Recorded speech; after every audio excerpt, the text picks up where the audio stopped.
લોકમત ન્યૂઝમાં આપનું સ્વાગત છે। વડોદરા જિલ્લા પંચાયતના પ્રમુખ અને ઉપપ્રમુખ પદની ચૂંટણીને લઈને આજે ઉમેદવારી પત્ર ભરવાની પ્રક્રિયા હાથ ધરવામાં આવી હતી। ભારતીય જનતા પાર્ટી તરફથી પ્રમુખ પદ માટે જ્યોત્સનાબેન રબારી અને ઉપપ્રમુખ પદ માટે કમલેશભાઈ પટેલે ઉમેદવારી પત્ર દાખલ કર્યા હતા।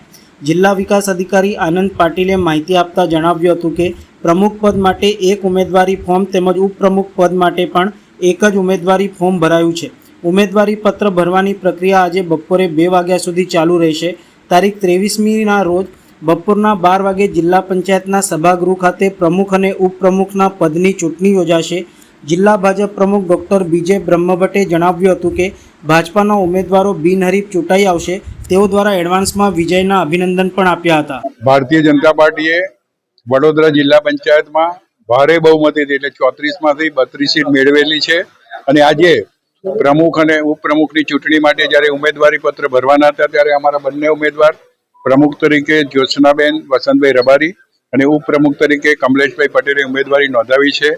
સામે પક્ષે કોઈ ઉમેદવારી આવવાની શક્યતા નથી। અમારા બંને ઉમેદવારો બિનહરીફ વિજેતા થવાના છે। એમને એડવાન્સમાં અભિનંદન પણ અમે આપીએ છીએ અને આગામી સમયમાં જિલ્લા પંચાયતમાં વિકાસના કાર્યોને વેગ મળે એ હેતુથી અમારા આજે જે 5 ઉમેદવારો અમે વરણી કરી છે એ કામે લાગશે અને પ્રજાના છેવાડાના માનવીની ચિંતા કરી પ્રામાણિક વહીવટ આપવા પ્રયત્ન કરશે।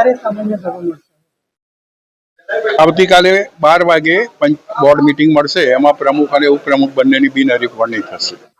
આજે પ્રમુખ અને ઉપપ્રમુખ ની ચૂંટણીના ફોર્મ લેવાના દિવસ છે।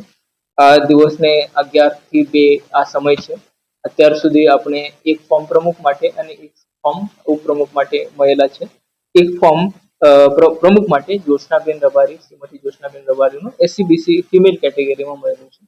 સાથે જ એક ફોર્મ કમલેશભાઈ પટેલ નું મળેલું છે। આ ફોર્મ ઉપપ્રમુખ માટે મળેલું છે।